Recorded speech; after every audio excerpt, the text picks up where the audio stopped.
Assalamualaikum warahmatullahi wabarakatuh. Dalam agenda hari kelima ini, perkenalkan kami dari kelompok 2 yang berada di kelompok 4 angkatan 3, Latsar CPNS Indramayu 2022 yang beranggotakan saya, Elda Cipta Dwidiansyah, Mbak Mailinda Nurun Hasanah, Ariki Putra, dan Mbak Rindi Septini. Kami berempat akan mencoba memaparkan dan menganalisis core values ASN, yaitu berakhlak, dengan satu contoh panutan yang bernama Ridwan Kamil atau yang akrab disapa Kang Emil, Gubernur Jawa Barat periode 2018 sampai dengan 2023. Kami mengambil contoh Kang Emil karena beliau dengan semua sepak terjangnya dari mulai jadi arsitek, lalu dilanjut dengan jadi wali kota, sampai akhirnya menjadi gubernur hingga saat ini, dan dengan semua kehangatannya, semua prestasi-prestasinya, selalu mengambil hati masyarakat dan menjadi tauladan yang baik bagi kami semua. Khususnya para ASN seperti kami yang memang seharusnya melaksanakan 7 core values ASN, yaitu berorientasi pada pelayanan, akuntabel, kompeten, harmonis, loyal, adaptif, dan kolaboratif atau disingkat menjadi berakhlak.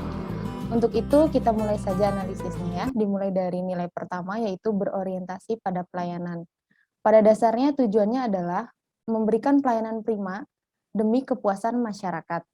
Nah, berikut ini saya mau tampilkan salah satu video, lebih tepatnya mungkin berita dari akun atau channel YouTube-nya TV One. Gubernur Jawa Barat Ridwan Kamil mengaku prihatin atas Wali Kota Bekasi Rahmat Effendi yang terjaring operasi tangkap tangan KPK. Gubernur Jawa Barat pun menjamin pelayanan terhadap warga di Bekasi berjalan seperti biasa. Ridwan Kamil pun mengingatkan kepada kepala daerah yang lain untuk selalu menjaga integritasnya. Berita terkait Wali Kota Bekasi oleh KPK, kami sedang telusuri berita selengkapnya. Saya belum memahami 100% situasi hukumnya, tapi intinya turut prihatin. Kedua, kami akan memastikan pelayanan publik di Kota Bekasi tidak terganggu. Wakil Wali Kota juga sudah kami kontak untuk memastikan pelayanan. Yang ketiga, komitmen pemberantasan terhadap korupsi ini selalu kita tegakkan. Kan baru bulan lalu khususnya Jawa Barat ya mendapatkan penghargaan Pemprovnya untuk pencegahan. Nah, tapi namanya juga situasi seperti ini selalu ada hal-hal yang di luar ekspektasi kita. Nah, mudah-mudahan semua mengambil hikmah, siapapun itu, pemimpin, PNS, fokus pada pekerjaan, ingat niat, ya, tidak untuk melakukan hal-hal yang melanggar etika, melanggar hukum.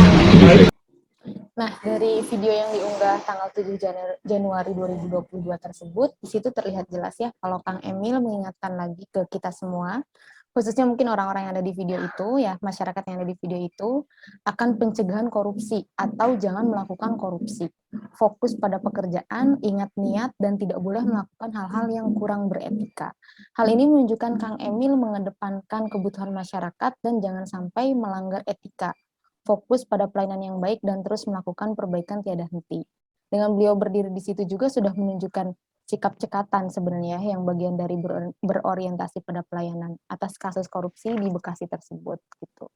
Sebenarnya kan kalau dilihat dari kasus korupsinya sendiri ya, korupsi itu kan salah satu kesalahan terbesar atau salah satu bentuk yang bisa dibilang besar ya dari pelanggaran etika, yang dari dulu hingga sekarang kayaknya masalah korupsi ini tuh nggak selesai-selesai gitu. Bahkan mungkin kalau kita nggak stop di hari ini, itu bisa berdampak ke masa yang akan datang gitu. Terus jadinya ya setelah itu, maka dari itu pembentukan karakter anti korupsi itu ya harus dimulai dari diri kita sendiri gitu. Menurut saya di video ini tuh Kang Emil sudah menunjukkan sikap yang baik sebagai pemimpin. Dengan adanya kasus korupsi di Bekasi tersebut, beliau langsung cekatan berdiri di situ dan mengingatkan kembali ke masyarakat untuk udah jangan korupsi gitu, jangan melanggar etika, lebih baik kita fokus pada pelayanan masyarakat. Nah, mungkin ini kalau misalkan kita mau lihat contoh konkretnya, kita ambil contoh konkret di dinas sosial, misalkan di kantor saya. Nah, itu di dinas sosial itu kan kebanyakan program-programnya itu kan program-program bantuan sosial. Nah, apabila dikaitkan dengan orientasi pelayanan dan korupsi atau pelanggaran etika tadi gitu, mungkin bisa saja di tengah jalan itu ada godaan seperti pungutan liar.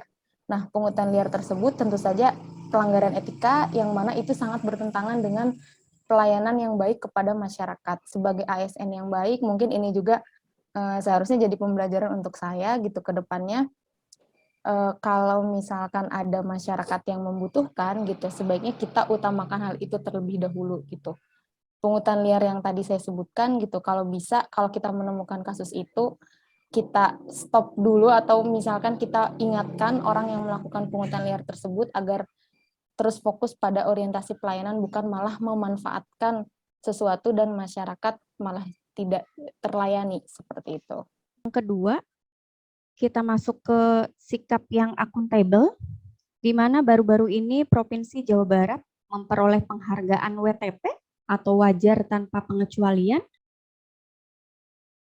dari BPK, di mana di situ kita dapat mengambil nilai bahwa untuk melaksanakan tugas kita harus sebaik mungkin, kemudian kita sebagai ASN kita harus menerapkan sikap disiplin, sikap jujur, tanggung jawab dalam menjalankan tugas tersebut.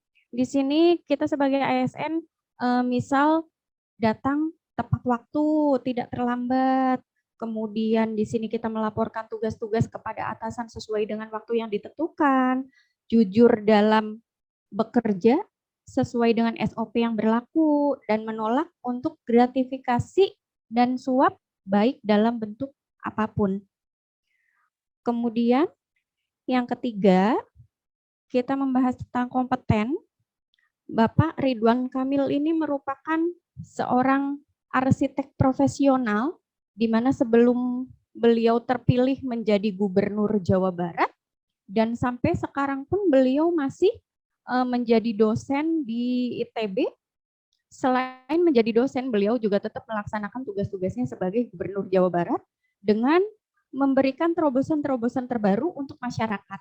Contohnya, beliau meningkatkan kualitas ruang terbuka hijau seperti pembuatan taman bermain babakan Asih Kopo di Bandung, kemudian komunitas Bandung berkebun, ada lagi di sini ada deklarasi Babakan Siliwangi yang dirubah menjadi hutan kota, di mana di situ dibuka untuk tempat rekreasi juga.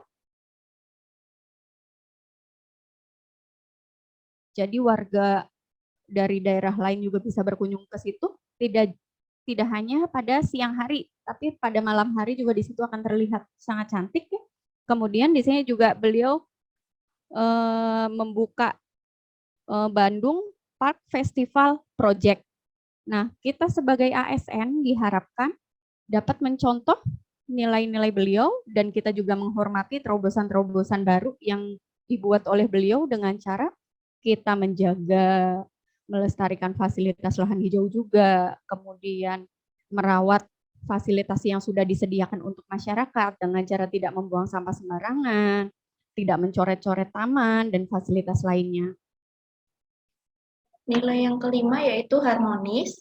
Harmonis yaitu saling peduli dan menghargai perbedaan. Kode perilakunya yaitu menghargai setiap orang, apapun latar belakangnya, kemudian suka menolong orang lain, dan membangun lingkungan kerja yang kondusif. Nah, seperti yang kita tahu bahwa Gubernur Jawa Barat, Kang Emil, itu merupakan salah satu di antara tokoh pemimpin daerah yang gemar menggunakan media sosial dan punya gaya komunikasi yang milenial. Beliau itu dikenal aktif di media sosialnya, baik mengunggah kegiatan pemerintahan maupun kehidupan pribadinya di Instagram. Kemudian pada saat rapat, beliau pun juga meminta semua dinas untuk memiliki akun Twitter, akun media sosial untuk berkomunikasi dan berinteraksi dengan warga Jawa Barat dan merespon cepat keluhan dan curhatan warga.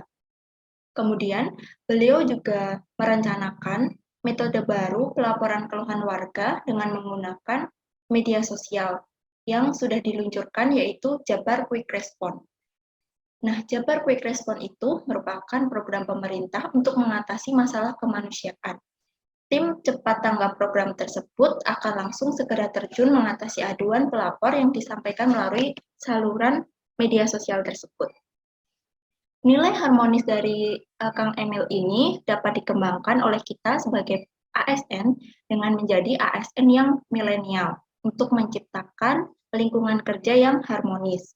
Dalam lingkup kecil misalnya nih sesuai bidang kerja kita di lingkup terkecil, mulai dari pembuatan media sosial di unit kerja, kemudian mengunggah kegiatan-kegiatan kita di unit kerja, kemudian untuk unit kerja yang berbasis pelayanan seperti rumah sakit, kita bisa mengunggah terkait jadwal pelayanan rumah sakit untuk membantu masyarakat mengetahui jam-jam pelayanan dan apa saja pelayanan yang disediakan di rumah sakit. Kemudian bisa juga kita mengunggah tentang edukasi kesehatan yang dapat membantu masyarakat untuk meningkatkan pengetahuan kesehatan mereka.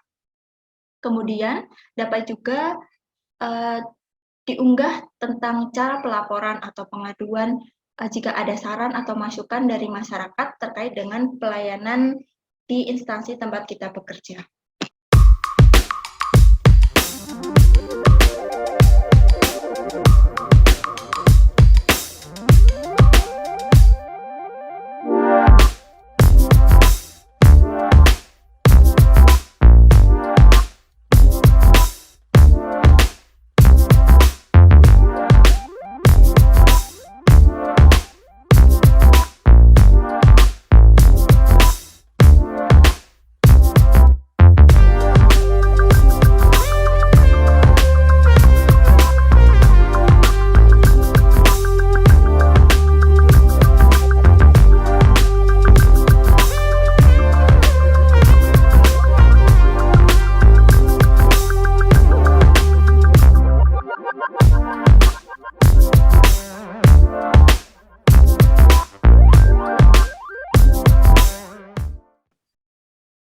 Nilai berakhlak yang keenam yaitu loyal.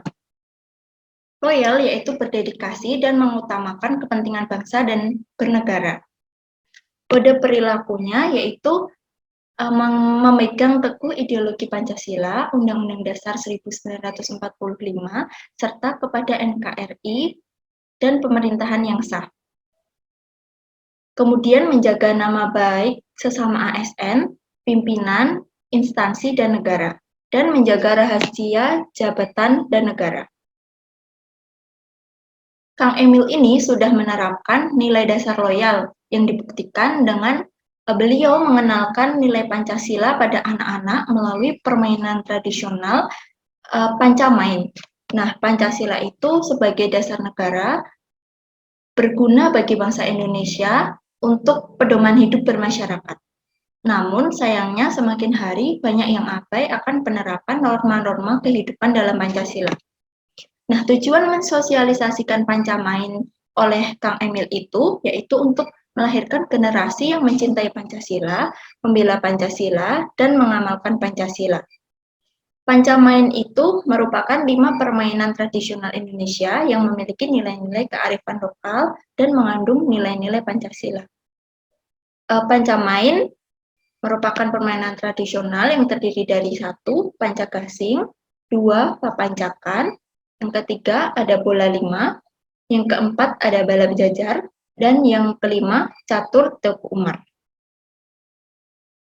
Nah, dari nilai loyal Kang Emil itu dapat kita kembangkan sebagai ASN, yaitu mulai menerapkan nilai-nilai Pancasila di instansi tempat kita bekerja, seperti beribadah sesuai keyakinan masing-masing, menghargai perbedaan latar belakang rekan kerja kita, kemudian musyawarah untuk mencapai mufakat saat melakukan rapat, kemudian mematuhi peraturan instansi. Dengan kita konsisten menerapkan nilai Pancasila di kehidupan kita sehari-hari, maka akan menjadi contoh baik untuk orang lain dan masyarakat.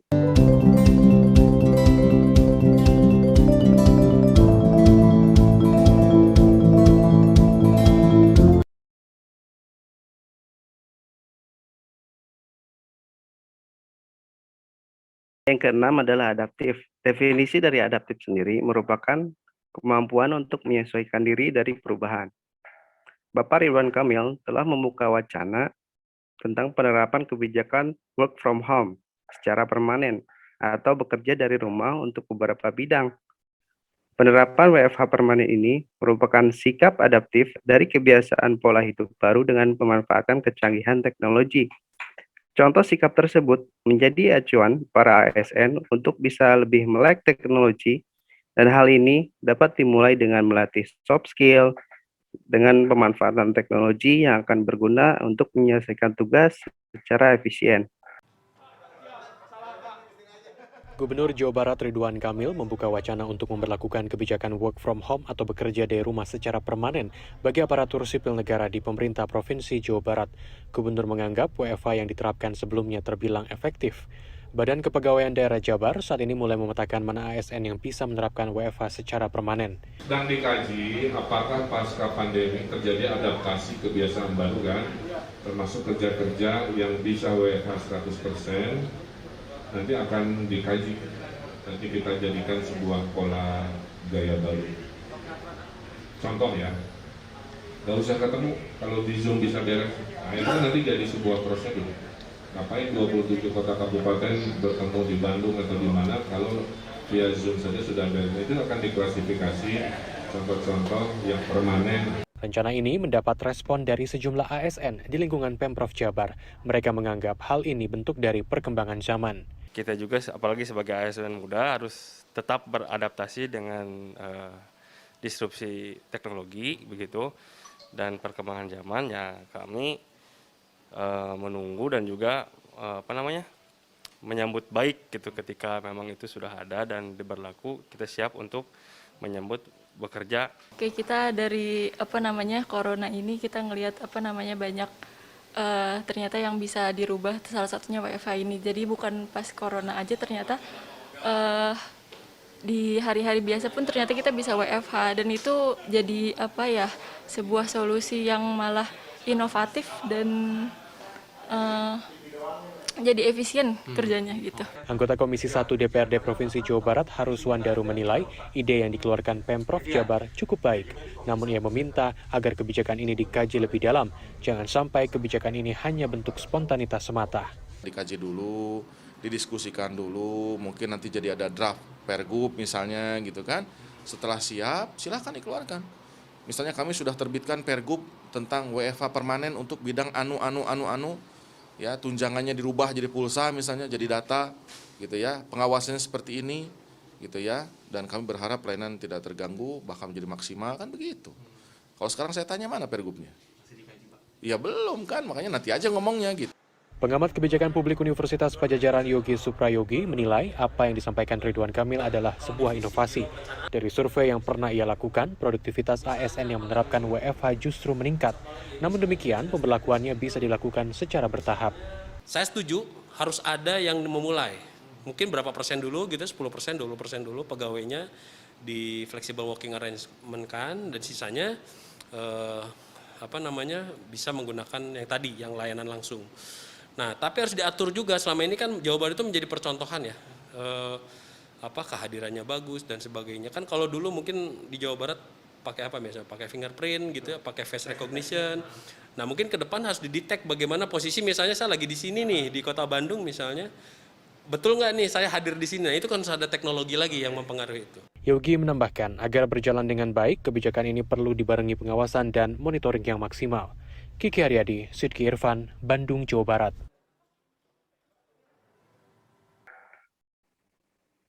Untuk nilai yang ketujuh adalah kolaboratif. Definisi dari kolaboratif merupakan kemampuan menyelesaikan masalah secara bersama-sama untuk menuju visi bersama. Bapak Ridwan Kamil telah melakukan kolaborasi melalui jalur diplomasi dengan Kedutaan Inggris bersama British Council untuk menggagas program English for Ulama. Kemampuan teknologi yang dilakukan Bapak Ridwan Kamil telah menjadi motivasi para ASN agar siap dan mampu melakukan kolaborasi dalam bidang tugas ataupun lainnya. Kemampuan kolaborasi dapat dimulai dengan melatih kemampuan berbahasa, cara berpikir, dan bersikap terbuka. Karena dengan penerapan kolaborasi dapat menghasilkan penyelesaian dan hasil yang baik serta meningkatkan produktivitas kerja.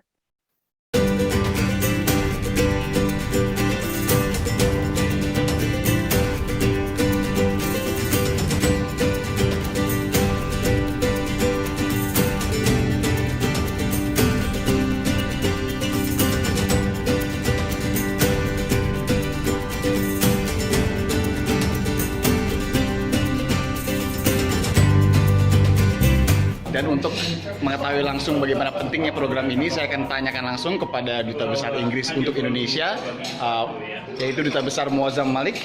Good. Hi, how are you? How are you? Good. Afternoon, Ambassador. Thank you for your time. Pleasure. How can I explain the importance of this program to Indonesian people and West Java people particularly? So, kefasihan bahasa Inggris itu sangat penting untuk masa depan Indonesia. Indonesia sebuah negara yang sangat berpotensi, tetapi untuk mencapai kepotensinya harus bisa berkomunikasi dengan teman-teman seluruh dunia di bidang bermacam-macam. Kalau di bisnis, kalau di pendidikan tinggi, kalau di riset dan inovasi, kalau di kebudayaan. Jadi bahasa Inggris sudah menjadi bahasa sehari-hari seluruh dunia dan Indonesia perlu kefasihan bahasa Inggris untuk mencapai kepotensinya.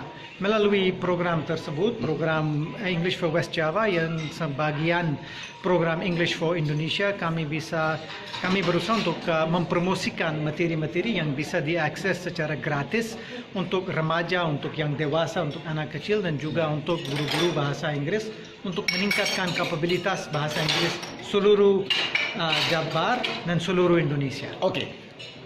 Tapi saya lihat kok Duta Besar bisa berbahasa Indonesia dengan sangat fasih. Apa cerita di baliknya? Kenapa bisa berbahasa Indonesia sangat fasih?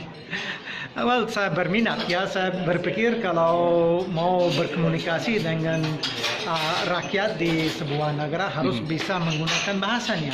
Ini kunci untuk komunikasi, tetapi saya kira ini juga kunci untuk mengerti dengan lebih dalam tentang pikiran dan kebudayaannya. Jadi saya sangat berminat untuk belajar bahasa Indonesia sebelum mulai tugas di Indonesia. Dan juga saya beruntung karena pemerintah Inggris memberi waktu untuk belajar selama 6 bulan, 5 bulan di London, 1 bulan di Jogja. Jadi saya sudah maju sedikit sebelum mulai tugas di Indonesia pada tahun 2014. Tapi saya masih terus belajar ya, karena kalau tidak belajar lupa kosakata dengan cepat. Jadi perjuangan terus.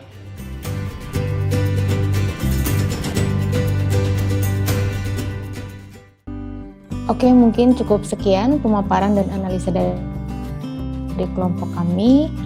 Itulah ketujuh analisa mengenai core values ASN yang kami analisa dari seorang tokoh panutan kami di Jawa Barat, yaitu Bapak Ridwan Kamil atau yang disapa Kang Emil dan memiliki jabatan gubernur di Jawa Barat. Mudah-mudahan ketujuh nilai utama yang ada di ASN yang telah beliau lakukan bisa kita implementasikan sebagai ASN di lingkungan kerja kita masing-masing dengan baik.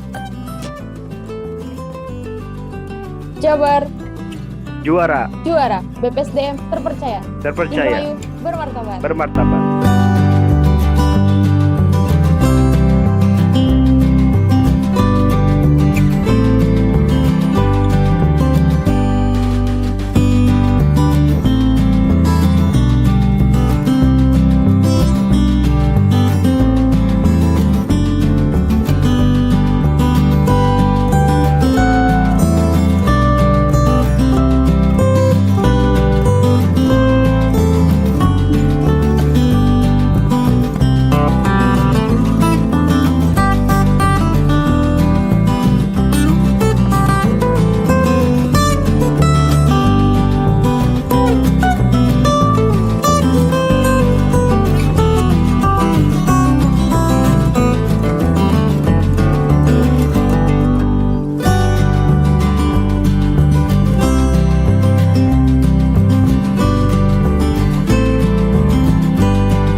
Thank you for watching this video until it is finished.